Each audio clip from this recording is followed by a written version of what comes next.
कबनूर येथे एका महिलेने महापुरुषांबद्दल अवमानकारक व आक्षेपार्ह वक्तव्य केल्याच्या निषेधार्थ तसेच पोलीस प्रशासनाकडून दाखल गुन्हे मागे घ्यावेत, महापुरुषांच्या विटंबनेच्या विरोधात शासनाने कडक कायदा करावा या मागण्यांसाठी इचलकरंजीत शनिवारी हिंदू जनआक्रोश मोर्चा काढण्यात आला।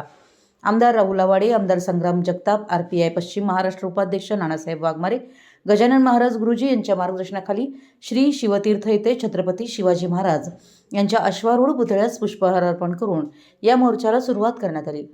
मुख्य मार्गावरून जाताना कॉम्रेड मलाबदे चौकात धर्मवीर छत्रपती संभाजी महाराज यांच्या पुतळ्यास अभिवादन करण्यात आलं। त्यानंतर महात्मा गांधी पुतळा या ठिकाणी मोर्चाचं सभेत रूपांतर झालं। आमदार जगताप यांनी प्रशासनाने कागद, वेळ आणि शाई याचा वापर जिहाद कमी करण्यासाठी करावा।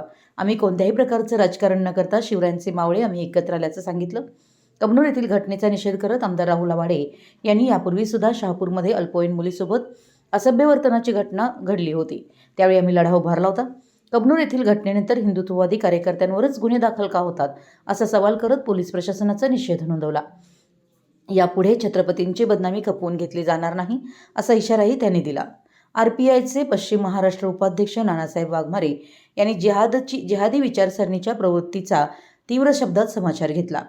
शिवशक्ती आणि भीमशक्ती एकत्र आली असून छत्रपतींबरोबरच घटनाकार डॉक्टर बाबासाहेब आंबेडकर यांची विटंबना करण्याचं काम अशा प्रवृत्ती करत असून त्यांचा बंदोबस्त करावा लागेल असं त्यांनी सांगितलं।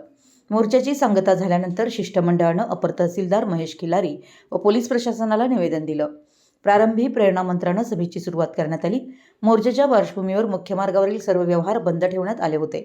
अपर पोलीस अधीक्षक अण्णासाहेब जाधव, पोलीस उपाधीक्षक विक्रांत गायकवाड, पोलीस निरीक्षक सुशांत चव्हाण, सत्यवान हाके, महेश चव्हाण, शिवाजी गायकवाड, गजेंद्र लोहार आदींसह मोठा पोलीस बंदोबस्त तैनात करण्यात आला होता। मोर्चात शहर व परिसरातील हिंदुत्ववादी कार्यकर्ते सहभागी झाले होते। मराठी एस न्यूजसाठी कबनूरहून चंदुलाल फकीर।